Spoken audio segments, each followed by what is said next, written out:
Ecuador, la CONAIE declara su rechazo a Novita en próximas elecciones. En el escenario político ecuatoriano, las tensiones se avivan mientras los distintos sectores del país se pronuncian en relación a las próximas elecciones. En un reciente comunicado, Leonidas Issa, presidente de la Confederación de Nacionalidades Indígenas del Ecuador, CONAIE por sus siglas, declaró que el movimiento indígena no respaldará al candidato Daniel Noboa, apodado Novita, peor a su representante Verónica Abad. Vamos a ver este tema en una entrevista que le hiciera Nelson Salazar. De manera inmediata, el gobierno nacional debe cobrar todas las deudas tributarias que al día de hoy sobrepasan los 7.000 millones de dólares. Solo en procesos ya ganados por parte del Estado ecuatoriano son aproximadamente 2.000 millones de dólares, en las cuales que ahora miramos un candidato del Grupo Noboa adeuda 88 millones de dólares. ¿Cómo es que queremos resolver el problema del país y cuando están siendo irresponsables con las responsabilidades que deben cumplir con el Estado ecuatoriano? Además de eso, demandamos también que los trabajadores en este momento en las empresas que prácticamente están siendo tratados como esclavos, deben garantizar los derechos de los trabajadores. El tema del IES no se permita privatizarla. Las empresas públicas, otra de las demandas de la CONAIE y del Consejo Ampliado es que ninguna de las empresas públicas que en este momento están deben ser privatizadas, más bien deben ser repotenciadas para que con el ingreso que tengamos de aquello se pueda sostener las políticas sociales. La vicepresidenta, con total impunidad, con apertura al mercado, dice van a privatizar el sistema de educación para el pueblo. ¿Qué significa aquello? Los que tienen condiciones económicas accederán a la educación privada. Terrible. Estamos hablando de Verónica Abad, Leonidas, no de la candidata de Noboa. La señora Verónica Abad ha dicho con total y absoluta seguridad, cogiendo en la misma línea de la derecha internacional, como lo que vemos en este caso en Argentina y en algunos países de Europa. Entonces decimos, mire, si ahora los ecuatorianos no podemos, hay más de 2 millones de personas que no pueden comer 3 veces al día. Algunos estamos comiendo una vez cada 2 días. En esas condiciones, ¿creen que va a tener la plata el pueblo, los sectores populares para pagar una educación privada? Están siendo tremendamente irresponsables. Pero además de eso, ellos creen en esa propuesta neoliberal. Además de eso también pretenden privatizar el sistema de seguridad social. Sí. Incluso están dejando en la posibilidad, de esto hemos escuchado del mismo presidenciable, en la posibilidad de revisar los años de jubilación. ¿Qué están diciendo los mayores que en este momento andan?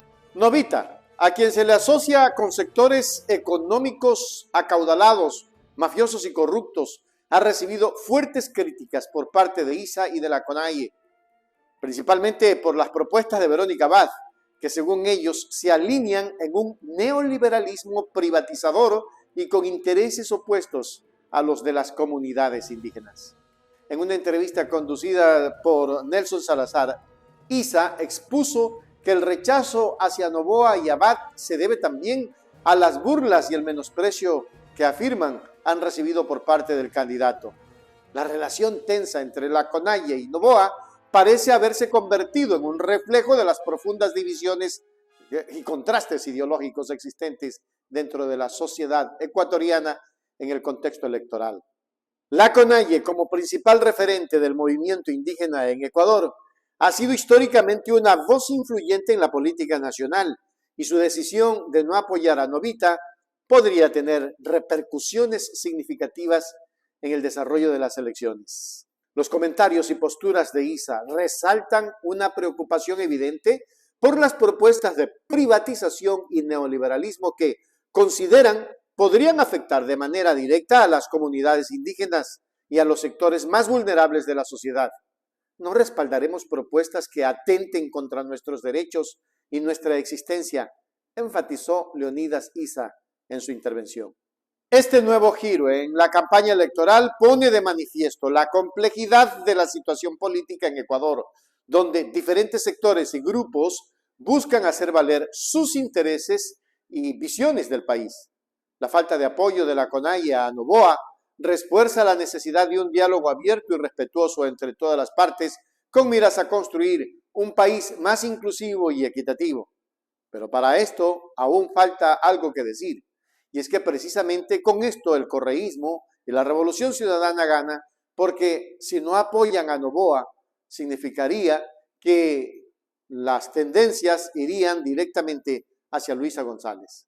En resumen, con los días contados para las elecciones, los ecuatorianos observan con expectación los movimientos de los distintos actores políticos. La postura de la CONAIE subraya la relevancia de considerar las demandas y necesidades de todos los sectores de la sociedad en el debate político y electoral.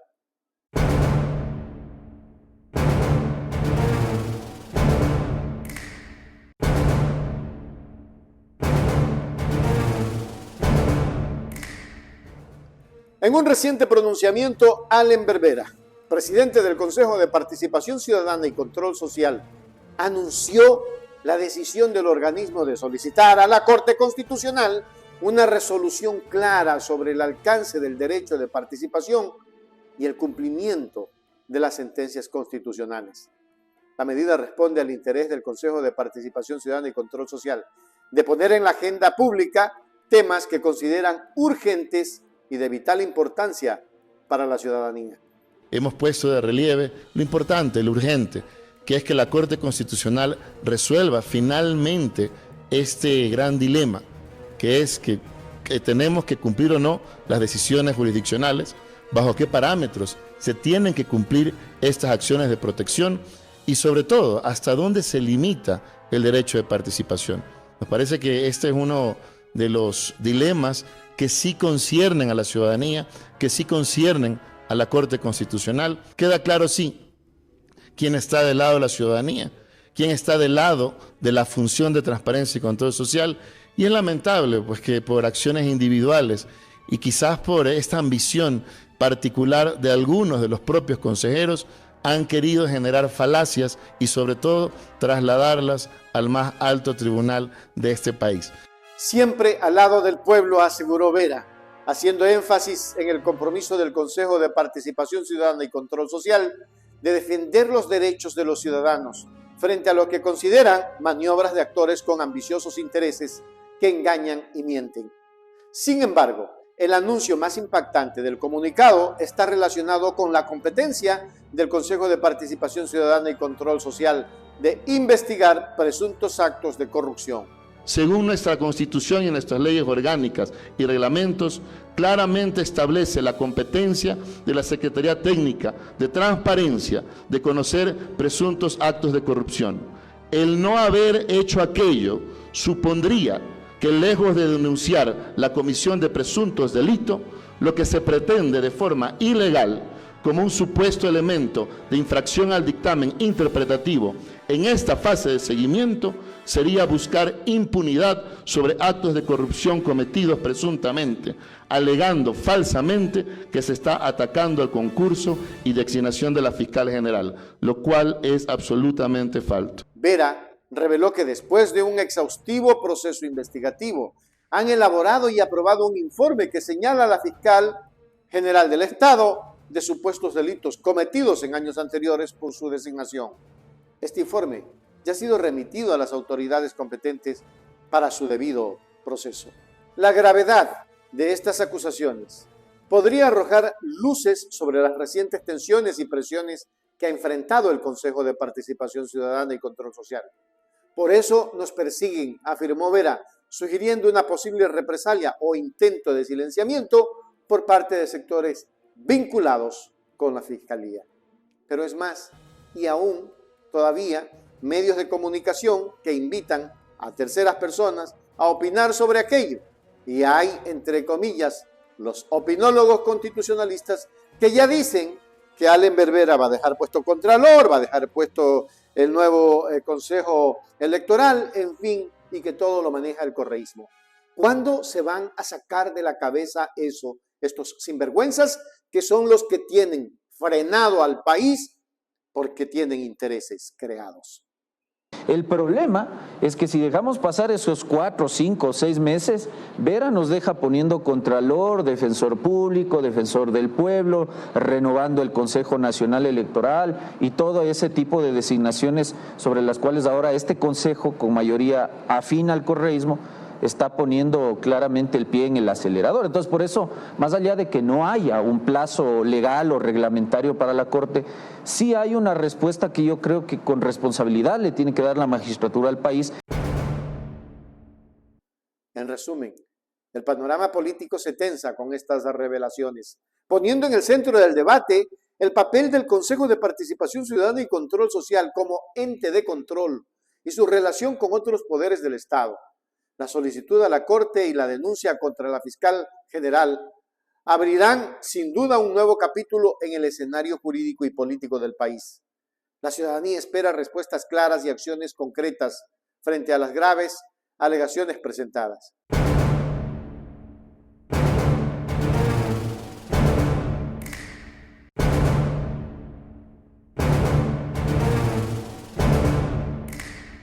El movimiento Construye exige esclarecimiento en el caso de Fernando Villavicencio Valencia.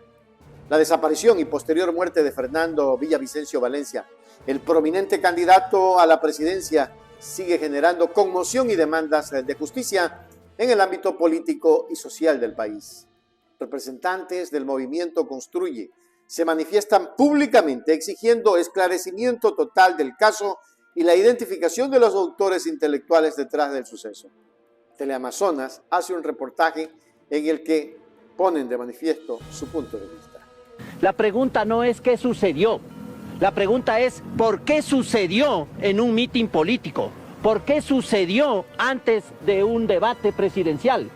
Son las interrogantes a las que los asambleístas electos por Construye les buscan respuesta. Muchas variables. Por ello, acudieron este miércoles a la Fiscalía General del Estado para conocer de cerca el estado de la investigación por el asesinato de Fernando Villavicencio. Al respecto, anunciaron las primeras acciones una vez lleguen a la Asamblea. Vamos a solicitar la creación de una comisión ocasional en la Asamblea Nacional para que investigue el asesinato de Fernando Villavicencio. Buscaremos incansablemente la verdad hasta encontrar a los autores intelectuales de la desaparición de Fernando Villavicencio Valencia. Manifestaron con firmeza y determinación los amigos y aliados políticos del movimiento.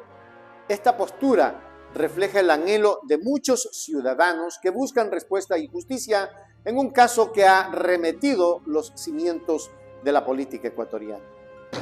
Y desde ya ponen condiciones. Quienes tienen que pertenecer a esta comisión deben ser asambleístas probos, que tengan la legitimidad y sobre todo la calidad moral. Y respecto de la investigación en la Fiscalía, el abogado del lado de Villavicencio, Antonio López, habló de la necesidad de que sea parte de este proceso Diego Vallejo, exfuncionario del correísmo y ex asesor de José Serrano. Es de suma importancia la versión de ese señor Diego Vallejo, toda vez de que de su propia boca, por su puño y letra, ha solicitado mediante un escrito que se le tome dicha versión.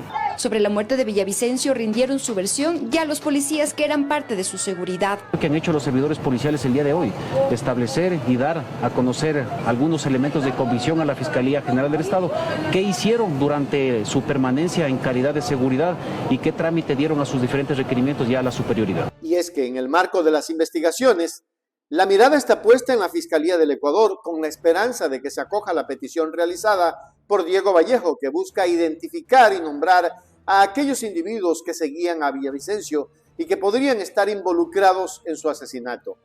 Las expectativas son altas y el tiempo corre, mientras la nación demanda claridad y transparencia en el proceso investigativo.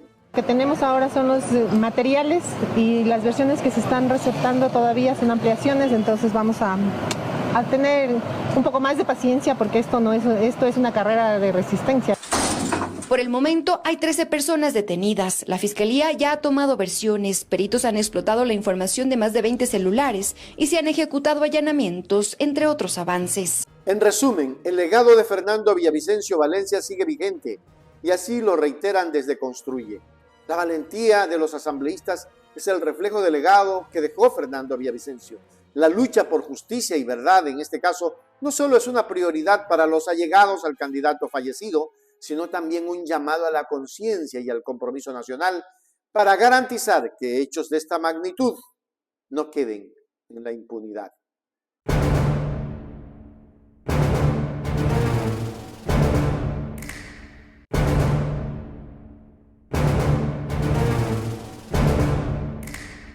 González reitera con vehemencia la necesidad de una educación pública que sea no solo de calidad, sino también gratuita, tal como lo consagra la Constitución ecuatoriana, pero va más allá en su compromiso con la academia.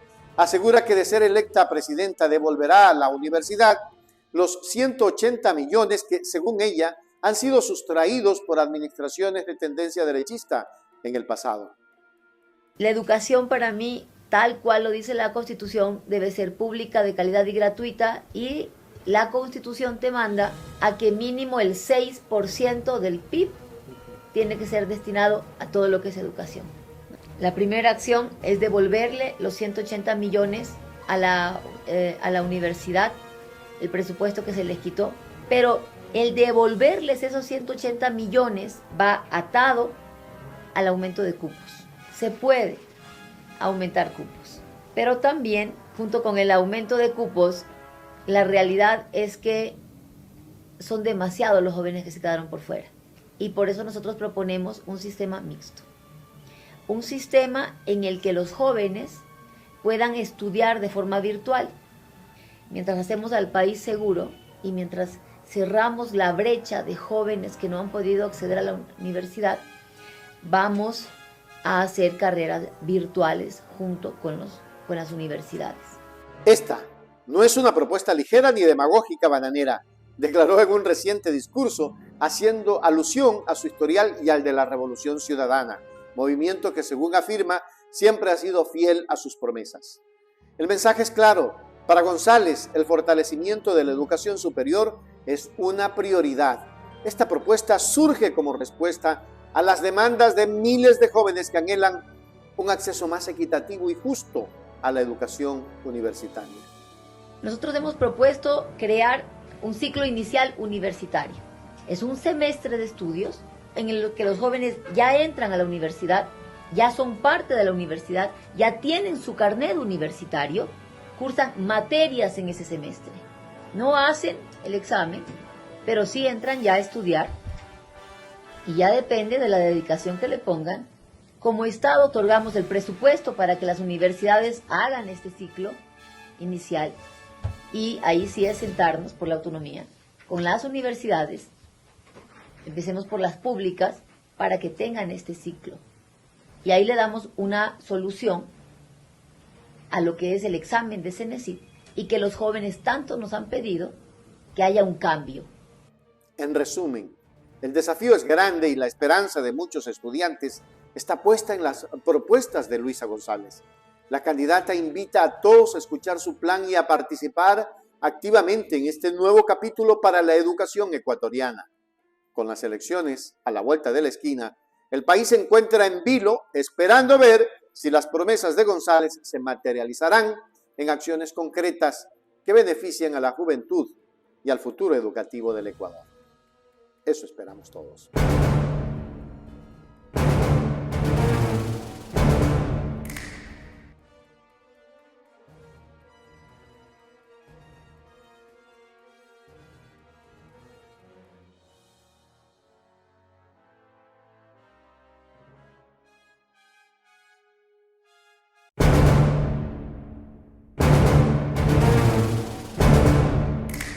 Y atención, Carlos Vera arremete contra Rafael Correa.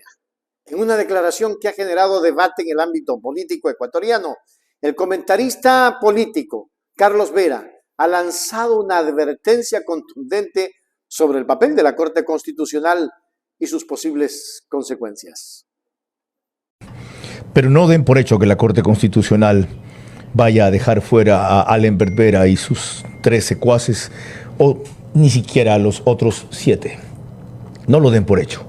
Esa Corte, ya, que es equivocada en la mayoría de sus actitudes, que tiene una mayoría correísta, coincide con la mayoría correísta del Consejo de la Judicatura y con la mayoría correísta del Consejo de Participación Ciudadana y Control Social, y si vota a los 7 o a los 4, lo que hará es reponer otra mayoría correísta encabezada por quien se principalizaría tras ser suplente, que es el abogado Eduardo Franco Lor, que también fue abogado de Correa en algún momento y sobre todo de Jorge Glass. Es decir, cambia la mayoría por una más ilustrada y menos torpe en el Consejo de Participación Ciudadana y Control Social, aunque hay quienes consideran que los 4 que entran o el nuevo grupo de 7 que lo recompongan serían nada más 3 definitivamente correístas y tendrían que capturar otra voluntad.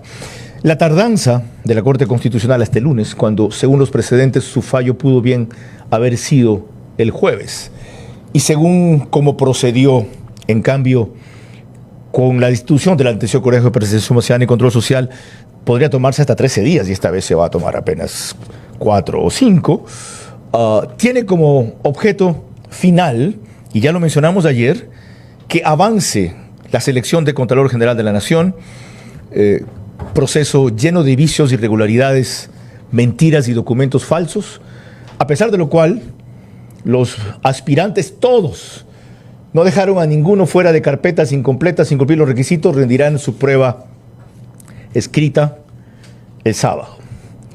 Conozco el caso de un aspirante porque fue cercano a Julio César Trujillo en el anterior CPCCS. El doctor Darwin Seraquive tuvo 48 puntos, lo dejaron en 39. Ya se imaginan el tipo de contralor que vamos a tener. Peor que Polit, nadie. Más ladrón que él, ninguno.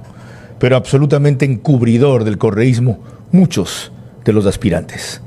Muchos de los aspirantes. Más de uno se ha salido del concurso. En su participación en el programa Del Día a la Noche, Vera hizo hincapié en la percepción de que la Corte Constitucional podría estar influenciada por el correísmo y que, escuchen bien, y que si destituye a la cúpula del Consejo de Participación Ciudadana y Control Social por irrespetar sentencias, es probable que coloque a otros de la misma tendencia en su lugar. Vera señaló que si bien es imposible garantizar que se respeten las sentencias y las decisiones judiciales, también es fundamental asegurarse de que cualquier acción tomada por la Corte Constitucional esté en línea con el Estado de Derecho y no sea utilizada para fines políticos partidistas, expresó. En resumen, las palabras de Carlos Vera en el programa Del Día a la Noche han puesto de relieve las preocupaciones sobre la independencia y la imparcialidad de la Corte Constitucional en Ecuador, planteando importantes preguntas sobre el futuro de las instituciones judiciales y su relación con la política del país. Lo que no dice Carlos Vera es que prácticamente lo que están buscando es terminar con el Consejo de Participación Ciudadana porque supuestamente está manejada por el correísmo, cosa que algún momento ya lo negó Allen Berbera y el mismo Rafael Correa. Sin embargo, insisten, ¿a qué le temen?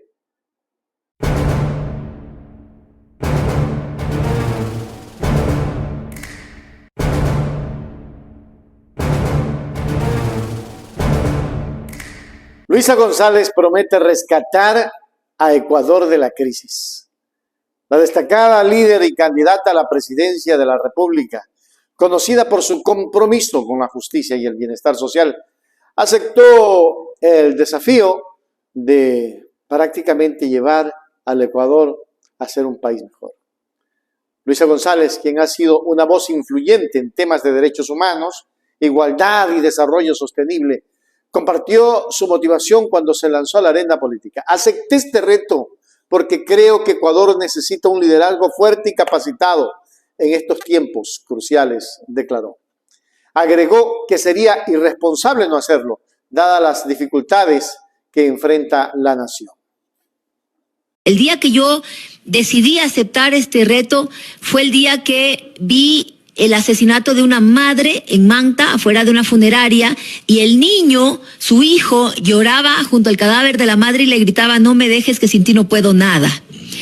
No paré de llorar, y yo ese momento sentí en mi corazón y dije: yo puedo transformar esto, yo sé cómo cambiar mi país. Sería irresponsable de mi parte que yo no asuma este reto cuando el país requiere trabajo urgente, capacitado, con conocimiento, con fortaleza, con determinación. En un gobierno de 1 año y medio, tú requieres experiencia para ir a trabajar rapidísimo y lograr que esas políticas públicas, que ese presupuesto que se necesita, que esas acciones que los ciudadanos requieren para salir adelante sean hechas de forma inmediata. Y eso solo te da el conocimiento y la experiencia. Con una carrera marcada por su compromiso con la justicia social y su trabajo en defensa de los más vulnerables, González afirma poseer el conocimiento y la experiencia necesarios para guiar a Ecuador hacia un futuro más próspero y pacífico. No podemos permitir que la paz y la estabilidad que tanto valoramos sean arrebatadas de nosotros, subrayó. Si bien ya falta poco tiempo para las elecciones presidenciales, la sostenibilidad de las propuestas de Luisa González en la contienda han cambiado el panorama político en los últimos días, toda vez que ha subido notablemente para ser la futura presidenta del Ecuador. Esperamos que en este país que enfrenta desafíos significativos en áreas como la economía, la seguridad y la estabilidad política, se solucione a la brevedad posible todo aquello con la presencia de una mujer que sería la primera presidenta del Ecuador. En resumen, Luisa González se ha lanzado a la carrera presidencial con la promesa de levantar la patria y devolver la paz a Ecuador. Su experiencia y compromiso con la justicia social en la época de Rafael Correa convierten a Luisa González en una figura destacada en la escena política ecuatoriana y una candidata a tener en cuenta prácticamente para que haga los cambios que el país necesita.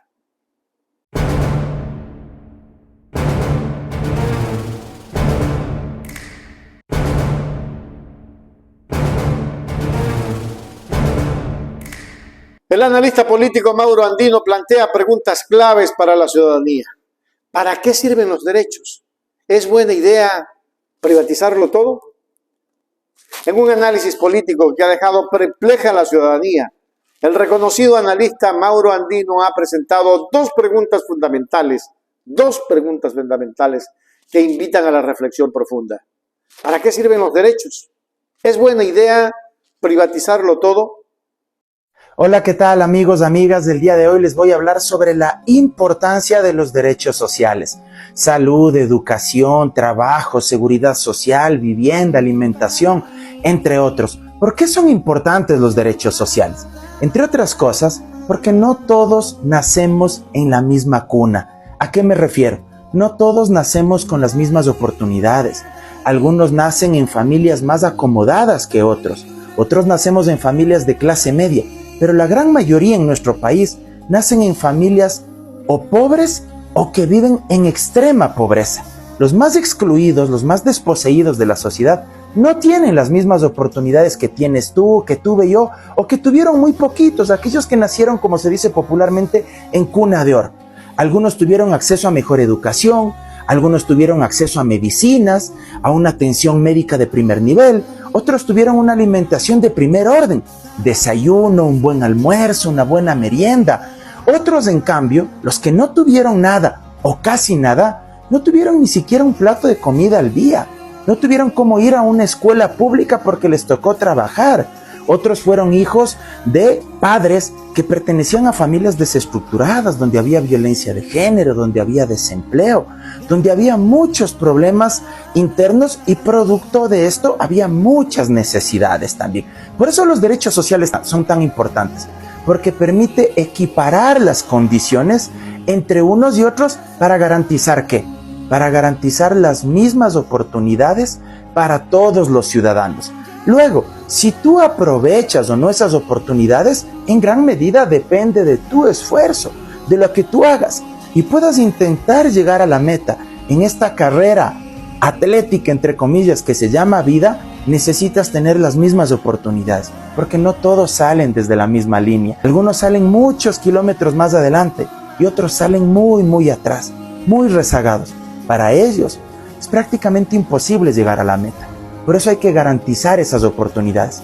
Y los derechos sociales permiten aquello, precisamente que cada uno pueda tener las mismas condiciones, al menos en estos campos de la vida, para garantizar adicionalmente ciertos mínimos de bienestar material, ciertas garantías básicas para que la gente pueda tener una vida digna y que tú aproveches estas oportunidades. Y porque además incluso, no solo que influye dónde naciste, que es un tema del azar, del destino, no estoy cuestionando aquella, bienvenido sea para el que tuvo la suerte de nacer en tal o cual familia con mayores oportunidades. No es culpa de esa persona y suerte de él o de ella que tuvo aquello. Pero incluso el azar, el destino, juega con cada uno de nosotros respecto de ciertas habilidades o de ciertas características físicas. Por ejemplo, alguien pudo haber nacido con mayor estructura o mayor fuerza corporal, con mayores habilidades o con mayores potencialidades físicas, porque no todos, con el paso de los años, tenemos la misma fortaleza muscular, la misma capacidad física. Solo eso ya puede ser una ventaja competitiva para poder obtener mayores y mejores resultados, por decir algo, en el mundo del deporte. Y eso es obra del azar, del destino.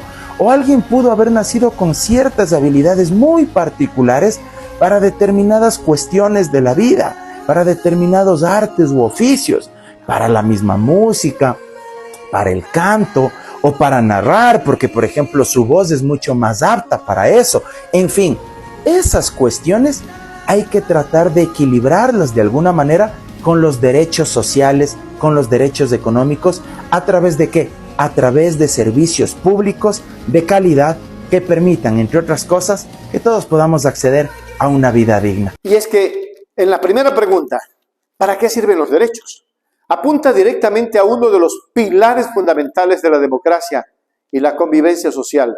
Andino parece sugerir que en tiempos de cambios acelerados y desafíos complejos es crucial cuestionar y entender el propósito de los derechos humanos y ciudadanos.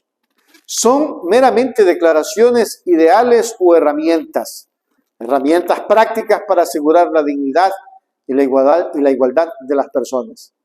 Esta cuestión plantea un desafío para los ciudadanos, escuchen bien, un desafío para los ciudadanos y los gobernantes por igual. La segunda pregunta, ¿es buena idea privatizarlo todo? Resuena en un momento en que los debates sobre la privatización de servicios públicos, recursos naturales y funciones gubernamentales están en pleno auge. Andino parece señalar que la tendencia hacia la privatización no debe de darse por sentada y que se necesita un análisis más profundo en el Ecuador. ¿Qué aspectos de la sociedad y la economía deben seguir siendo gestionados por el Estado en beneficio de todos? ¿Y cuáles pueden ser confiados al sector privado?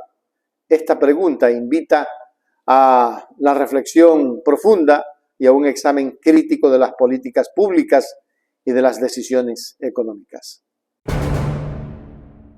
En resumen, a medida que estas preguntas encuentren respuestas y se aborden en los ámbitos políticos y académicos, es probable que contribuyan a desarrollar políticas públicas más informadas y al fortalecimiento de la democracia participativa. El análisis de Mauro Andino ha recordado a la ciudadanía la importancia de cuestionar y comprender las cuestiones fundamentales que dan forma a la sociedad en la que vivimos.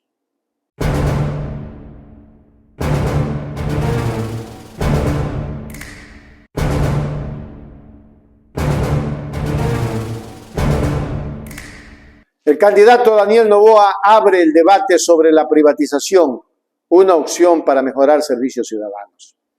En una entrevista reciente, el candidato presidencial Daniel Noboa ha vuelto a poner sobre la mesa el tema de la privatización como una posible solución para mejorar los servicios públicos en Ecuador.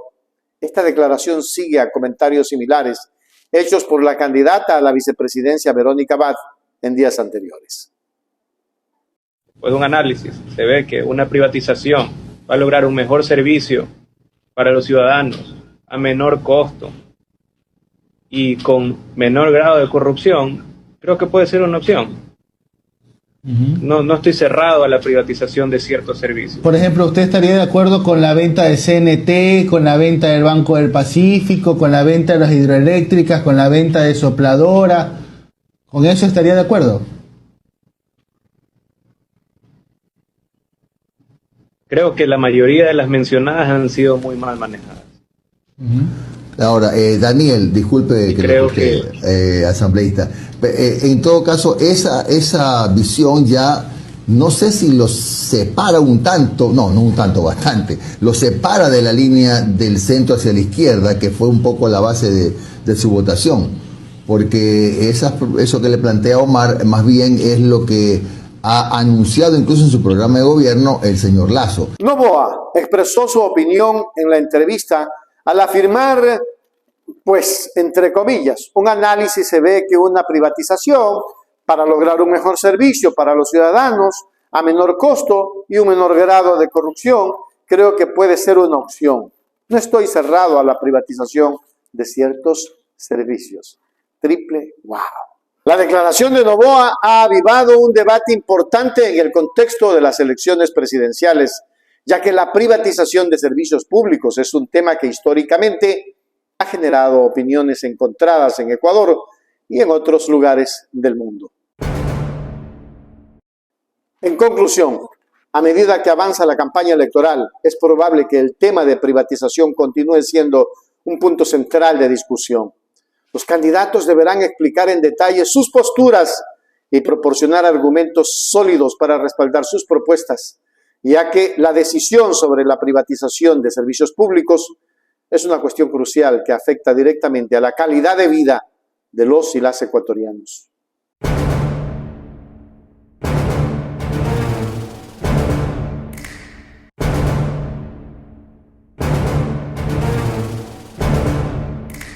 Y atención, Rafael Correa revela detalles de intento golpista de 2010.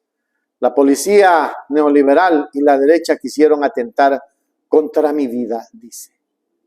En un episodio reciente, en Conversando con Correa, el expresidente Rafael Correa recordó el intento golpista de 2010 contra su gobierno y reveló detalles impactantes sobre cómo enfrentó una sublevación policial que amenazaba a la democracia ecuatoriana.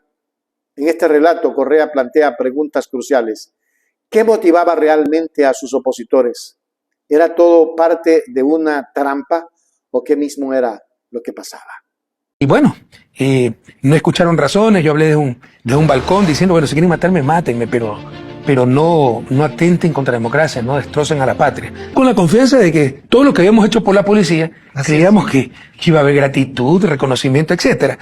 Pero apenas llegamos nos dimos cuenta que era una trampa, ¿no? Así es. Entramos al cuartel sublevado y comunistas hijos de tales, vive el presidente Lucio Gutiérrez, que era el presidente anterior.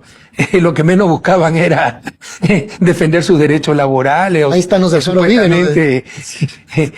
Supuestamente agredidos. No, eran otras las motivaciones. Y bueno, no escucharon razones, yo hablé de un balcón diciendo, bueno, si quieren matarme, mátenme, pero no atenten contra la democracia, no destrocen a la patria. Entre los detalles interesantes, ya estaba desde tempranas horas un canal de televisión opositor del Amazonas transmitiendo en vivo. Así es. Sabían lo que iba a pasar. Desde muy tempranito en la mañana. Desde muy tempranito en la mañana. Así es. El episodio de Conversando con Correa ofrece una visión íntima de los momentos más críticos en la presidencia de Rafael Correa. Correa relató un detalle, cómo enfrentó la situación denunciando el intento golpista y llamando a sus seguidores a movilizarse en su apoyo. El expresidente afirmó que la sublevación policial fue orquestada por la policía neoliberal en colaboración con sectores de la derecha política que se oponían a su gobierno y a su agenda progresista.